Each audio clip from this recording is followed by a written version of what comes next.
But to give a quick introduction, I'm Nat. I am the Director of Engagement at Forbes Ignite.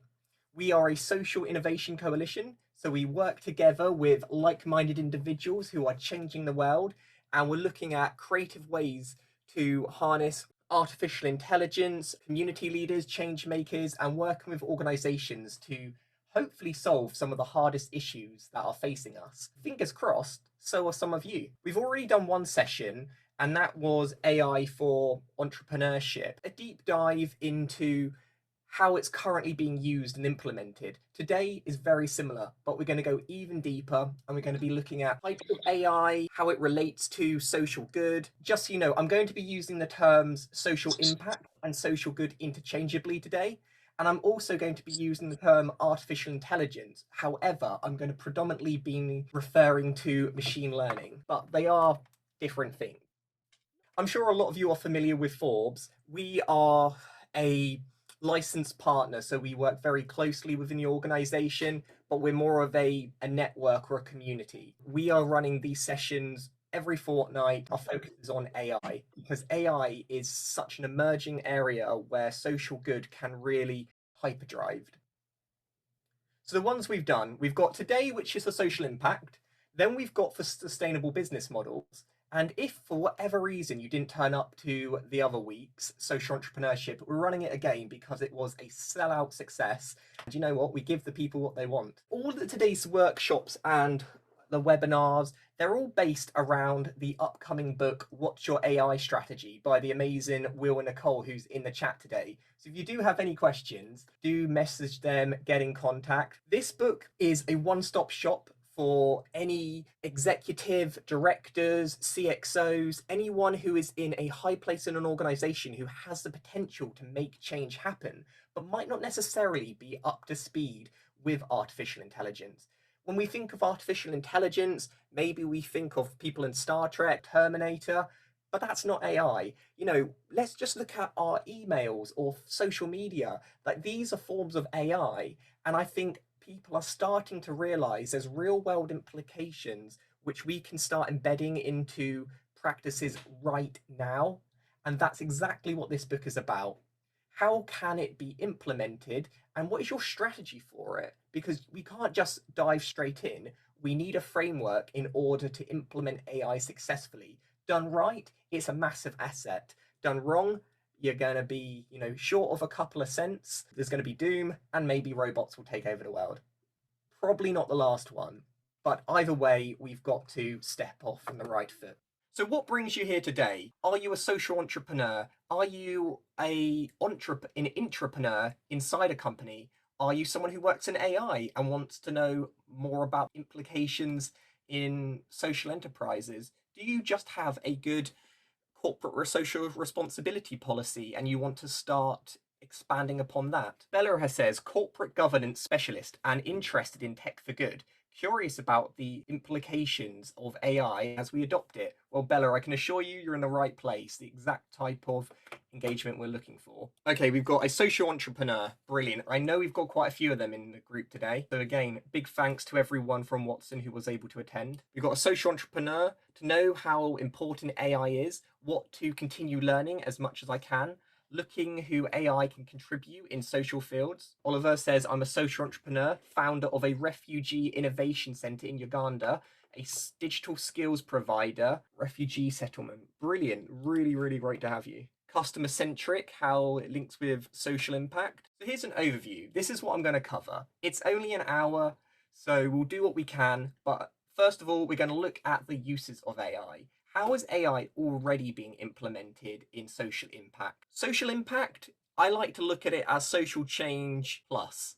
It's about how can you make it not just something you do which is nice, but something which is integral to the business. So that's again the difference of how I see it, at least. Then we've got AI capabilities. What is capabilities? Capabilities is what can AI do? It's great to know how it's being used already, but what is the possibilities? How far can we push it in its current state? Then to overcome bottlenecks. Bottlenecks is challenges. There's a lot of challenges with AI. There's some that are physical. We're going to be looking at what ones can potentially hinder your use of AI right now, what ones could be issues later down the line. And then we've got risk management. What can we do to mitigate any risk and to get the best out of the platforms that exist and the ones that we'll hopefully be creating? Monica says she's a social entrepreneur, scaling up operations, building recommendation models to eliminate manual biases and human error. So first of all, AI for social impact. What are some uses? This is an image of a gentleman who is unable to speak because of disabilities. The software is able to allow him to use his eyes to like do text. I'm sure some of you've seen it with like Stephen Hawkins. It is a form of AI because now the computer is learning what he's trying to say to allow it to be a lot quicker and accurate than ever before. We're going to be giving lots of examples, but please know this is just like the tip of the nail.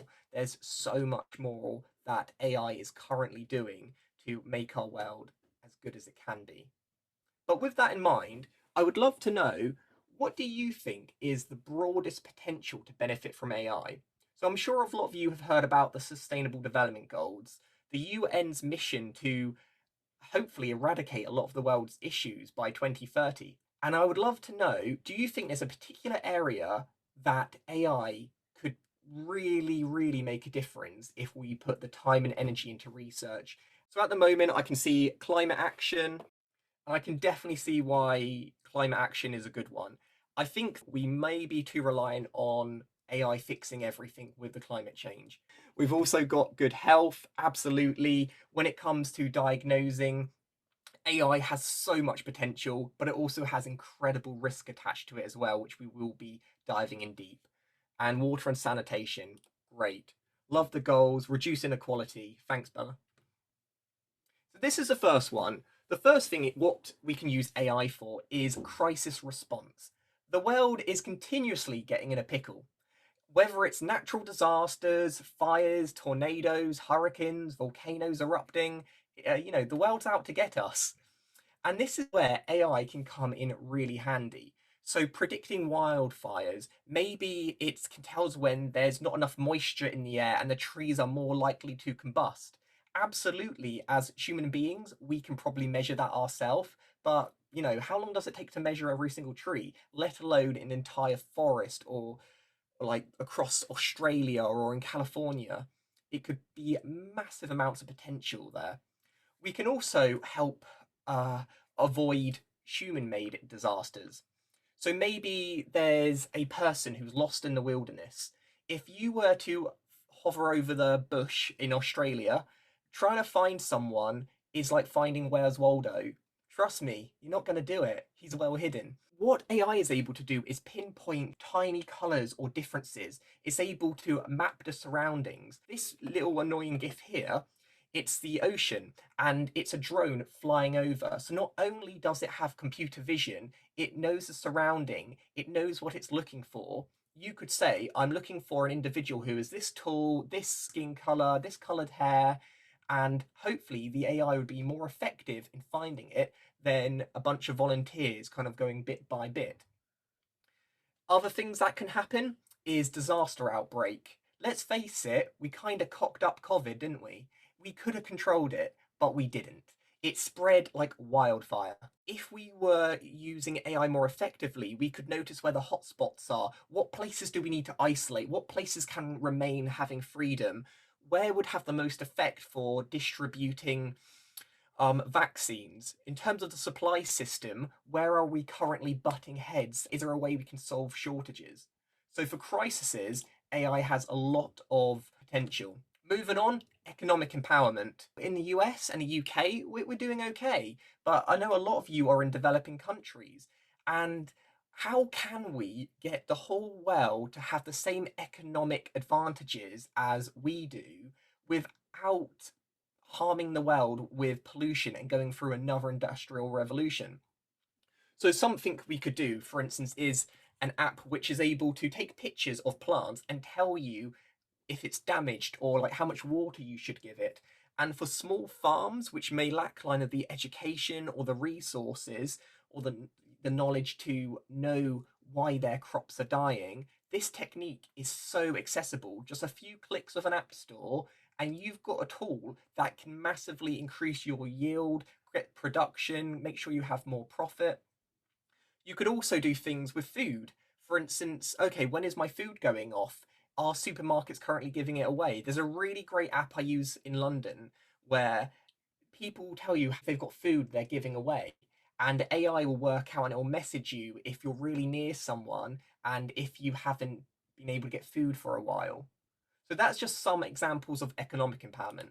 There's many, many uses of AI, so I'm only can mention a few today, but hopefully it's enough to get you thinking on how it can be planted in your organization.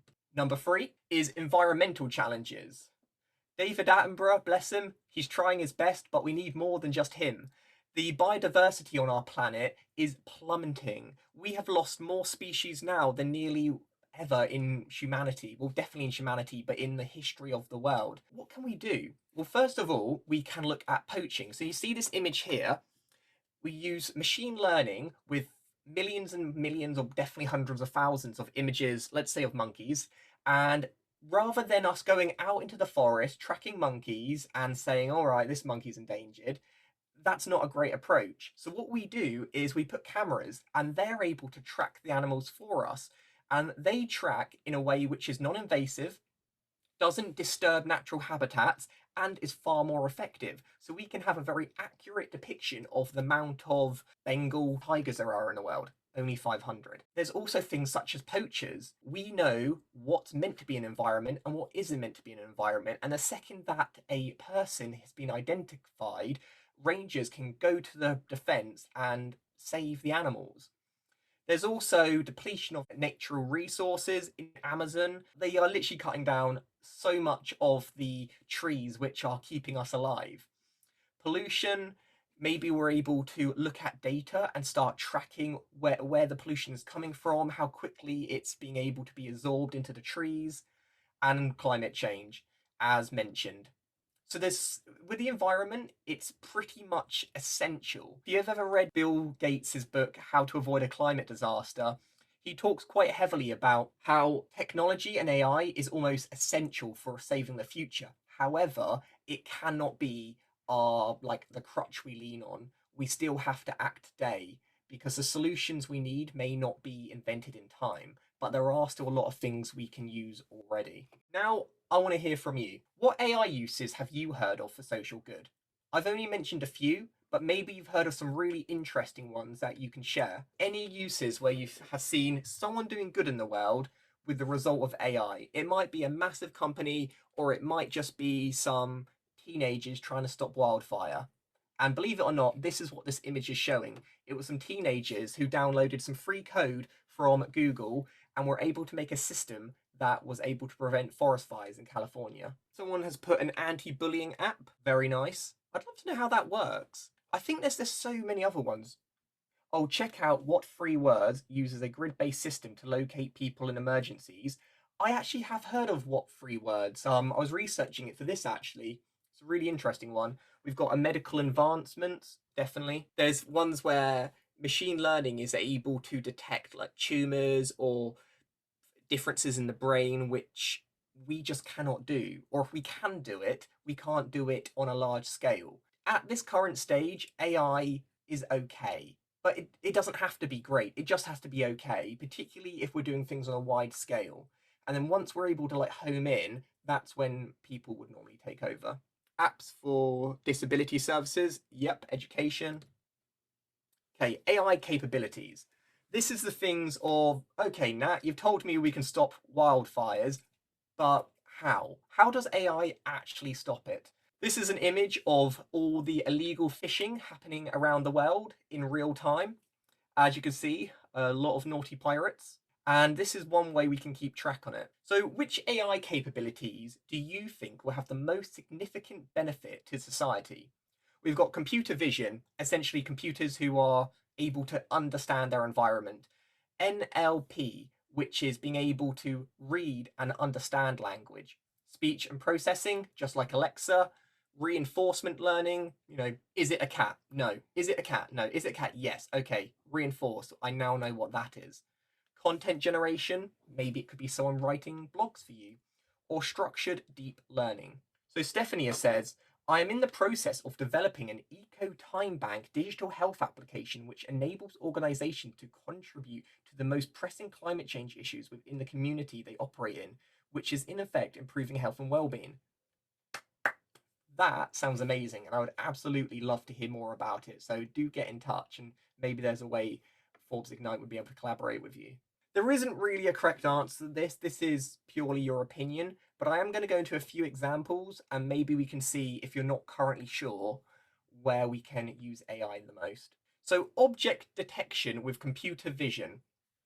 Computer vision is the ability for a computer to identify objects.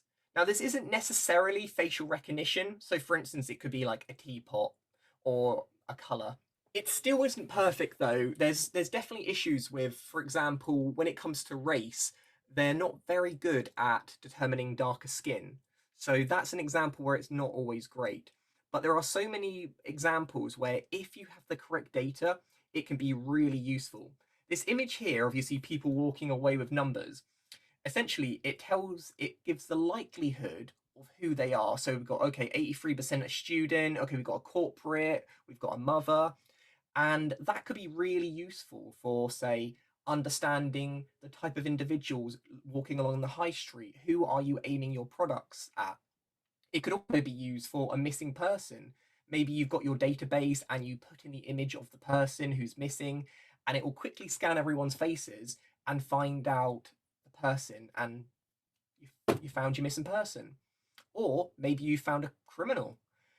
As you can probably guess, this is in a best case scenario. There's been countless examples of where AI hasn't done a great job, but at the moment we're probably looking at the potential, not necessarily its current effectiveness. So here's some examples. Drones need computer vision to navigate a forest for search and rescue. When you're going through a forest, okay, you need to know where the trees are, so you make sure you don't hit them. You've got to make sure that you're not going into like a windy section. You've also got to understand like birds that are around you. Then you've also got to search for things. And then you've got things like leaves and twigs, which are naturally camouflaging. So there's so much things that have to happen just for that drone to scan around. We've also got finding flooding or unsustainable roads. Maybe a hurricane has just happened and an ambulance is rushing on its way. The sat-nav hasn't updated itself to say there's been a hurricane, but this will be able to tell you in real time what roads are closed, where there's a tree has fallen on the track, and it will allow you to help someone as soon as possible. Also, melting ice caps. We can't be watching the polar bears all day, but we do need to know how much ice is melting and at what rate, because that will help us accurately predict the time scale we have to really make a change. Spoiler, it's now. The next thing we've got is natural language processing, which is commonly known as NLP. This is computers' ability to not only search through text, but to actually understand it. There's a really good example here on the left, which is for donor highlights. If any of you, I think most of us have been to the GP or a doctor. Most of them write by hand. They're not that digital, to be honest with you, and everyone writes differently. Some will write tumour, others will write Nathaniel shows symptoms of a blah-de-blah, and it's all different. So what this software is able to do is to automatically scan every medical document, and it will be able to say, okay, yep, this person would be great for a donor. Let's message them. Maybe we can save someone's life. Or, for instance, there might be things that doctors overlook. When you go from one doctor to another doctor, things are often missed. This will be able to say, okay, alcohol, tobacco, yep, it looks like you're going to have a heart attack, just from different writings, and it can be really, really effective. This is a really good way of making sure that human error disappears. It's only getting smarter and smarter. At the moment, it can look at like instant reports. Maybe, for instance, someone committed a crime in another country. It will be able to say, okay, this person has now entered. It can stop predators. It does come down to politics, though, ultimately, about the sharing of data, which I will tackle in a little bit. So a lot of these things are great in principle, but in reality, maybe not so much. Oh, this is a really great one. So this is a fun story. Advanced analytics. Analytics is just looking at data, bringing up a conclusion from what you've read. Simple enough. But if you've got a lot of data, it's going to be very, very time consuming or impossible. And this is when advanced data really makes use of AI. There's this great example in Flint, in Michigan, where machine learning was used to predict houses that may still have lead water pipes. If you aren't aware, lead is bad. Lead poisons you. You're having a glass of water, unbeknownst to you, you've got lead pipes, you're going to get sick. So what they did, they thought, well, the data we have is a bit spotty and it's not so useful. If only there was a way of using the data we do have and running it through a system that can tell us the likelihood of there being lead under our house. Because otherwise, Michigan would have to go dig up all the paths and just fingers crossed we found a lead pipe. So they did it. And it was a very expensive process and it didn't work. I know. I got my hopes up too. And it was actually one of the most expensive things they did, and that was because of data. So what it would do, it would say, all right, 80% chance there's lead beneath your feet. They'd start digging, they'd find a lead pipe. Brilliant. But then as they carried on throughout the months, there's like, all right, we've got 80% chance. They dig, and there wasn't a lead pipe. They wasted so much money and resources. And ultimately, it wasn't the AI's fault. The AI didn't do anything wrong. It was the data. The data wasn't detailed enough, and it gave like not very realistic results. So in this instance, it would have been better not to use AI at all. They used it because it sounded cool, but they didn't. They needed good data to begin with. So yes, advanced analytics can be an absolute lifesaver if you've got mountains and mountains of data. But like Michigan, if you do not have the right data, it's not going to be any good to you. Now, how might you use advanced analytics if you have the data for good? I want you all to think really ambitious here. Is there a cause or an issue that you care about that if you had access to the data, you could make a massive difference, regardless of politics? Just you've got the data. What can we do with it? Stop food waste. Absolutely. You'd be able to look at the supply chain and work out exactly where we've got a leak and a lot of the food is going wrong. There's enough water and food on the planet to feed all of humanity. We haven't even reached peak people yet. And yet, so many of us go hungry. And that's just because we're not dealing with the information we have in an effective way. This is where machine learning could really help us. The biggest bottleneck we have is probably collaboration. I'm going to give it a few more minutes because I am curious to know of any other things that we might be able to do. There's definitely a lot of work that could be done around repeat offending, different medical implementation. Okay, cybersecurity, yes, definitely. A lot of the time, errors come about from not communicating effectively. Improve the ability of the design making, yep. Okay, those great. I'll stick with those. I appreciate it's a hard question. Essentially, the potential uses are unlimited depending on the data. Talking of data, bottlenecks. This is when there's one thing which stops the entire pipeline from being able to work effectively. AI is only as good as the data you give it, but also the people who use it and your imagination. Okay, Philip says reducing traffic pollution. Oh yes, and so did Stephanie. Nice, great minds, eh? That could make so much use. There's with Google Maps, they tell you, okay, you should go this way, it's the fastest route. But if everyone's looking at Google Maps, then everyone's going the fastest route, and now it's no longer the fastest route. So how is AI able to give you a slightly longer journey in order to make someone else's journey even faster? It becomes a little bit problematic when who do you prioritize?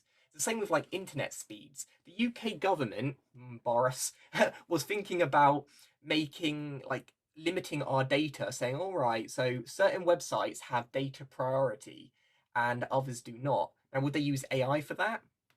I'm not sure yet, but thankfully, I think they put that back on the back burner while they have been sorting out their whole Brexit mess. What is the significant bottlehead for society, for social impact AI? So on this, all I want you to do is move things around. So if you think regulatory limits are the biggest bottleneck, I want you to put it to number 1. And if you think data quality is the least issue, put it to number 4. And while you're doing that, Stephanie says live traffic or air pollution for people who have respiratory conditions, travel activities. Yes, absolutely. There could also be one for people like myself who struggle with hay fever, where it says, all right, this area is going to be a lot of pollen because they know what areas are more green and which areas are not. Bella says regulations. At the moment, we've got data quality. Oh no, AI expert recruitment, implementation, regulatory limits. Data quality is really, really good one, because if you have bad data, which a lot of data is bad, take for example Facebook. How many people are on Facebook? Loads. The vast majority of them are dead. The data isn't kept up to date. If you went on my Facebook and looked at what job I'm in, my job says I'm a Pokemon trainer. I kind of am, but what it's really saying is that my data isn't accurate, it isn't up to date. So if you're using AI to determine like the most common jobs, for example, I've skewed that data up. Next one is AI expert recruitment. It's tough out there. People are snapping up talent before it's even hit the shelf, before people have even graduated and thrown their hat in the air. That talent has disappeared. If you're a small startup or a social enterprise or just a small company in general, how are you going to compete with the likes of Google? And I will be actually getting onto that subject very, very shortly. But before I do that, where will you get your big data from? We've already mentioned, everyone's agreed in this chat that data is key to successful use of artificial intelligence and machine learning. But with the likes of, Google, Microsoft, Amazon, Apple holding the monopoly on data, how are we going to get hold of that data if we want to use it? So on here, we have the options of telecommunications, social media platforms, financial institutions, health providers, or governments, or others. I must say, a lot of you are not interacting. Come on. There we are. So governments, health providers, and sometimes you can strike deals with them, other times you can have agreements, but the data monopoly is a very, very real thing. And there's also like biases baked into it. Like, for instance, we know that the NHS has crazy amounts of data, but sorry, I'm being very UK centric for obvious reasons. But take that for example, we know they've got all this data. We know if we had access to that data, we could help prevent diseases. But due to data policies, or in Europe, GDPR, how do we get hold of that data ethically and legally? And also, if these organizations start charging a premium for the quality or for how up to date it is. So, a lot of things to consider when you think, great, I want to solve the world. Where are you going to get your data from? Now, talent is in short supply. We've already said it was the second biggest thing that a lot of you were worried about in terms of the bottlenecks. But how can we actually attract these individuals? So we've got some great talent. What can we do in order to make sure the talent is going to work for small to medium organizations and enterprises? We can't all compete with the likes of Google, who have like an all-you-can-eat buffet. They actually do. I'm always really jealous. So we've got working with a purpose. I think that is the one. That's what makes us stand out. Money is a very big driving factor, but it's not our sole factor, or it's not the factor that keeps us there long term. And a lot of these big organizations know that, and that's why they have such great healthcare policies, or childcare, or flexible working. There's things that we may not be able to compete with on a monetary scale, but absolutely in terms of being a good manager, having flexibility of where and how you work, and to have a purpose where people can have their own impact on the organization is probably some of the ways which can get that talent and make sure it doesn't just go to the highest bidder. Stephanie has said community interest companies dedicated to innovation that can draw in funding to tackle challenges within a community or geographical area. Yes, there is definitely other funding available where you can kind of get secondments as well. In my organization, we often get the government to lend us some of their civil servants every couple of months, and it's a chance for us to have high-end talent. Probably shouldn't have done that actually if they watch this. It's a good way to get high-end talent into smaller organizations, even if it's for a short amount of time. Example 3, the last mile. You're on the home stretch here. You're ready. What can possibly go wrong? So Murphy's Law. Anything that can go wrong will go wrong. And if any of you are old enough to understand the reference of Bugsy, good on you. It was one of my favorite Sega Mega Drive games, like Bugsy, Bugsy, Bugsy, Bugsy, Bugsy. Essentially, it was a Sonic the Hedgehog clone. Never really took off, unfortunately. And that is a prime example of a fail. They had a formula, Sonic the Hedgehog, that worked. They had an audience where they knew people would buy into it, but unfortunately, it just didn't hit the mark. People like blue hedgehogs and not ginger cats. So, relating this back to AI before I go off on a tangent, what can possibly go wrong with AI? So I work for the NHS, and we have NHS clinical entrepreneur programs for employees to contribute to the NHS 10-year strategy for their innovations. I know a lot of companies do something similar. No, that's really interesting. Thank you, Stephanie. I actually have a close friend who is working for NHSX, the like new innovation department. And there's a lot of places where organizations will pass talent around.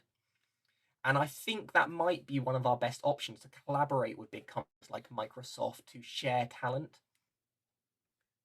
Calad says also we can deal with community needs and the trends in AI, which affects on the expert's interest, and data and handling this sensitive in a secure way. We've got lack of right data. Absolutely.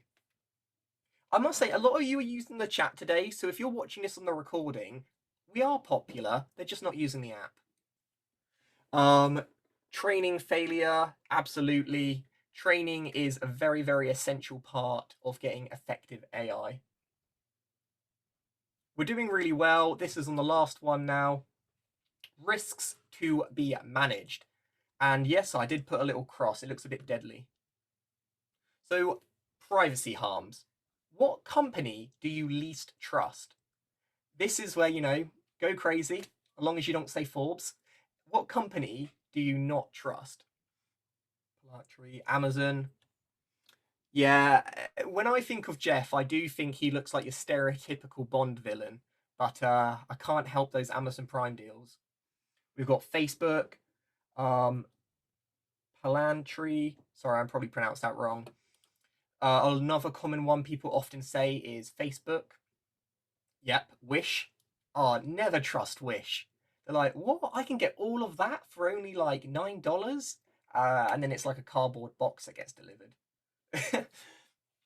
And this is really true.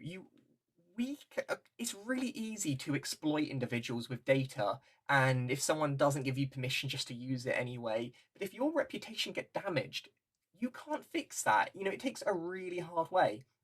I think it goes probably without say that Facebook's reputation has been severely damaged by the Cambridge Analytica scandal, where they started selling people's data off to influence the election. Another great example is Oxfam. This isn't on an AI thing, but they had just one or two bad eggs who did bad things and they didn't report on it, and that severely affect all their funders, their donations. So reputation, whether it's digital or in real life, has such an impact on how you operate. So this is why you need to start thinking about the ethics of AI super early on, because you normally only get one chance in the public's eye. Okay? Hi, everybody. Okay, wrong crowd. You're meant to say hi, Dr. Nick. But safe use is essential for social impact with AI. We've mentioned how much AI can save lives. It can determine cancer. It can treat brain tumors. It's able to administer the right dosage of insulin and medications. But let's say for a second you had bad data and you got it wrong. You've killed someone. It could have massive, massive issues.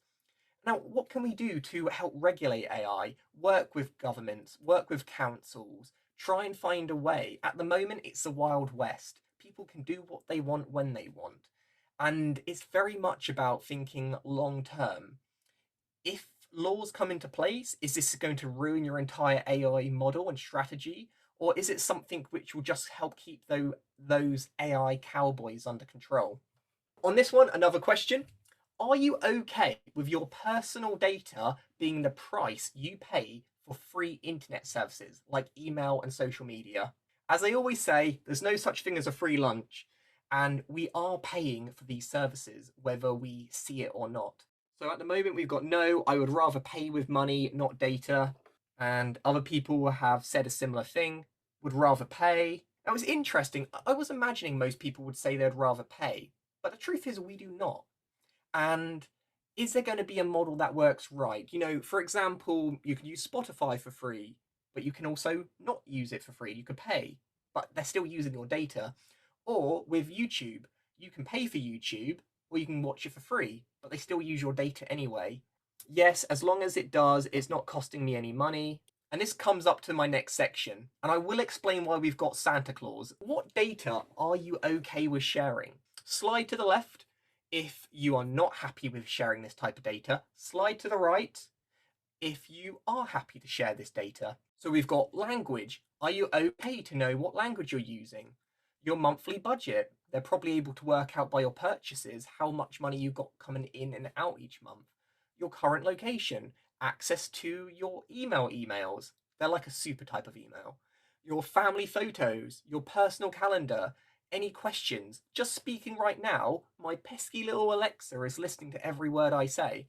And your voice. And while some of you are being able to fill this out, the reason why I put Santa is Santa's a great example.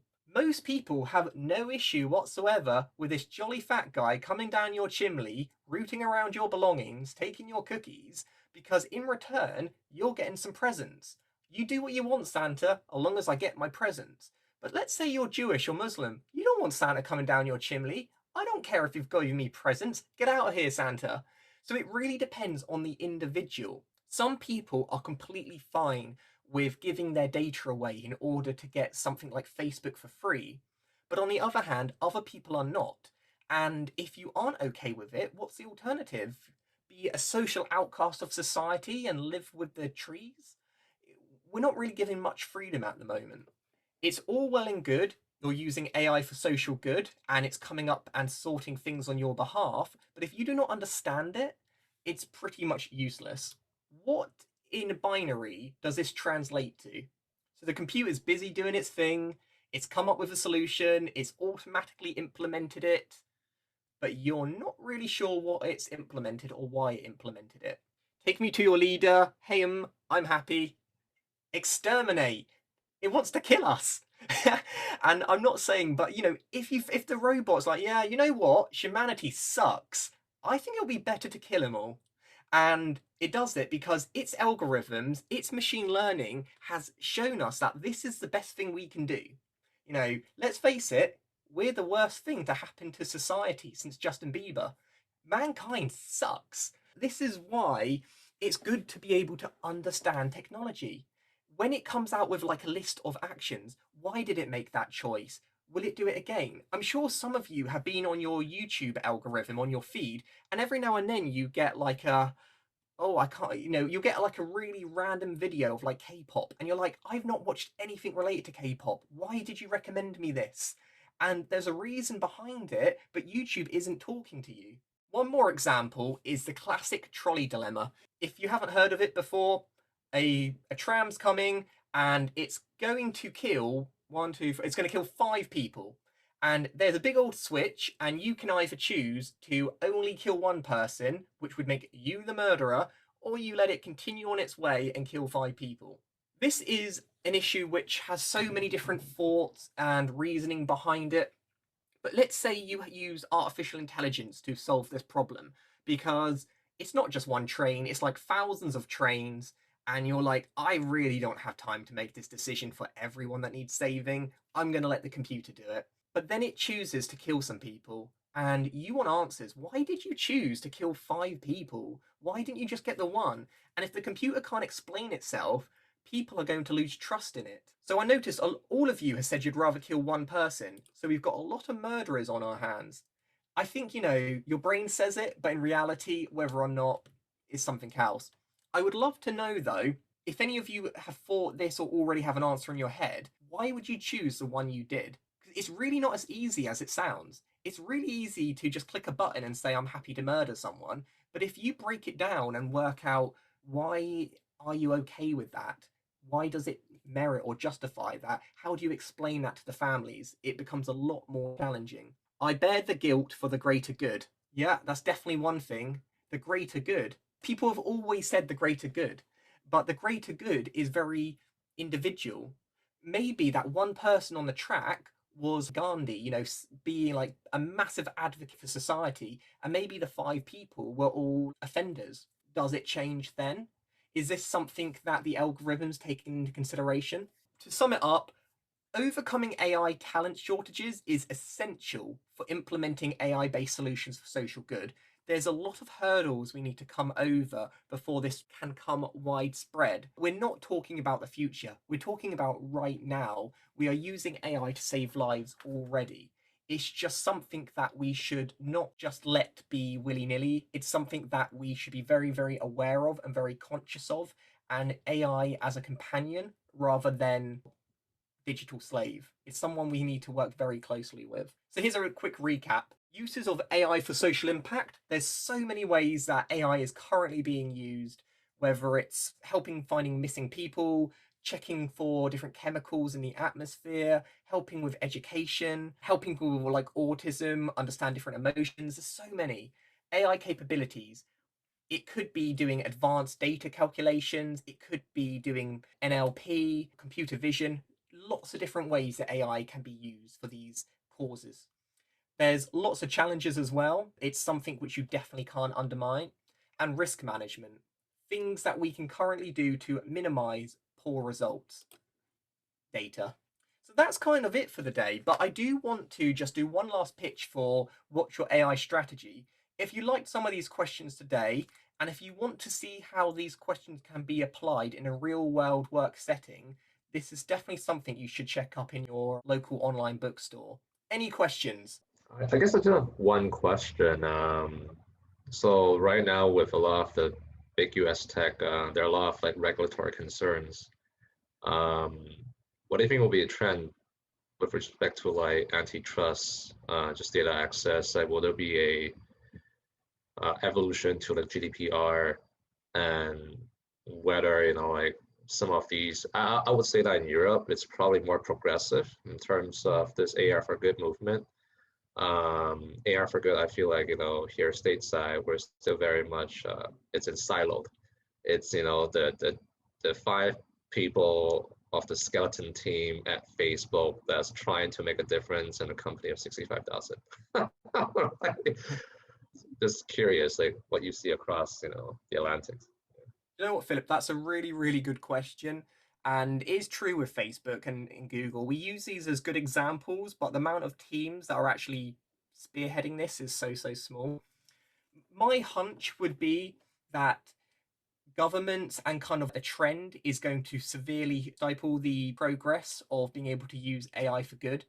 It's something I think the potential will be realized, but it might be something which ends up becoming more like underground. The reason I say that is you're right with Europe. Europe with the GDPR Act is good. For instance, now people are having to be more responsible for data, and companies have molded and expanded. The downside is, though, political climates are so, so fragile. 1 second the UK was in the EU having a great time. Now we're on our little island, sad and lonely, and we're pulling out of that. The only other thing, though, it will take something like a big nation, like the EU, for example. A lot of, in the US, for instance, in the UK, we still follow GDPR because it means we're not able to play with Europe or the EU if we're not following those rules. Maybe it could be implemented, but it'll be like unwillingly. Another example, in the US, you have chlorinated chicken. in the UK, we do not have chlorinated chicken. But if we want to have a trade deal with you, that's going to be something that we're going to have to buckle on our views. And the same kind of thing will happen with data. I know at the moment, like when it comes to medical staffing, we will never sell the NHS in the UK. It's like our greatest pride after World War II. And this is something which I do worry about, how something that has so much potential to be used for good can also be used for bad just as easy. Stephanie has said, thanks for sharing that insight. I think I can relate and understand what you are explaining, particularly with Facebook. Hey Nat, so following on that, these things can be used for good and they can be used for bad. Going back to NLP, you kind of made the same comment earlier, and I was kind of wondering, what do you think the good is, coming out of things like NLP, and then what do you think that darker, that bad side is? Well, as someone who is quite severely dyslexic, for me, having systems that I can talk to and understand me has made a massive difference to my life. I'm able to talk to my computer, and not only is it able to write it out, it's able to understand what I'm trying to say and put things together. So for things like that, it's literally been a lifesaver, and it's opened up so many jobs and professions. We often talk about AI, stealing our jobs, but there's going to be so many jobs that are opened up because of potential barriers being relieved. On the other hand, though, things like Alexa is scary. I like the fact that I can ask it what the weather is, or I can ask how many toes does a sloth have. I don't like the idea that it's listening to me all the time. They might say, oh, we're not really doing it, but can you really trust them?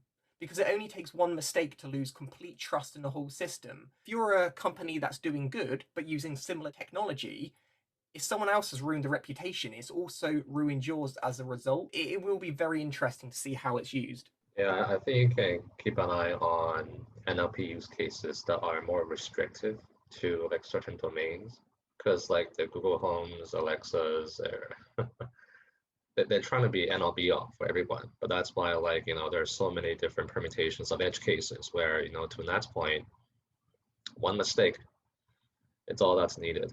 I mean, like GPT-3, OpenAI, they spent $100 million to churn that out.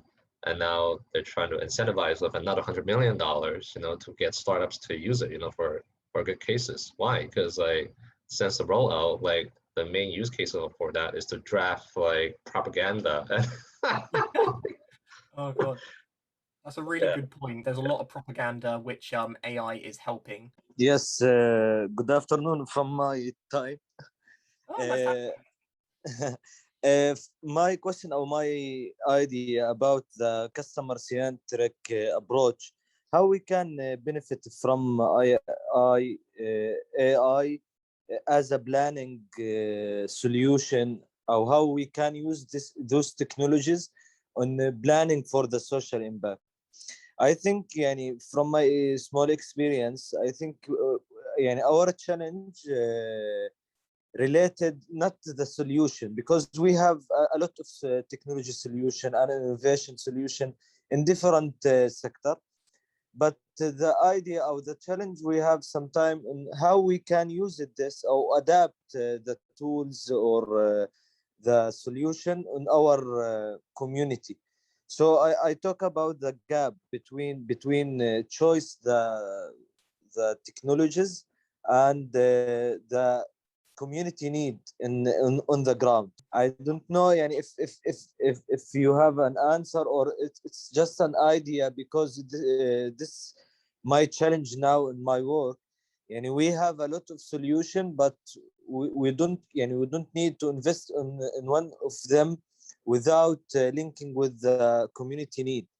So do you have any example about those technology, how we can use it in the planning stage? That's a big question, and I won't be able to answer it in the time I have left. In the book, and I'm not just trying to plug it, What's Your AI Strategy? It does go into quite a lot of information about the planning stage and making sure that you thought about it in great detail before you're starting to push a little further. Any of you are available, AI for Sustainable Business Models is happening on August the 6th, and this is when we're going to be essentially answering the question you've just asked. How can we embed it into the business? And how can we relook at the conventional business plan and make sure AI is incorporated into it from the very beginning? So if you have found today interesting, like and subscribe. My name's Nat. You can drop me an email or drop Forbes an email. Also join our LinkedIn community. But it's been really great having you, and I've hoped you found it interesting. And if you have further questions, drop me an email and I'll do my best to answer them as soon as I'm able to. All right. Thank Bye you. all. Oh, I appreciate it, Philip. Thank you all. It's been great having you. Enjoy the rest of your day.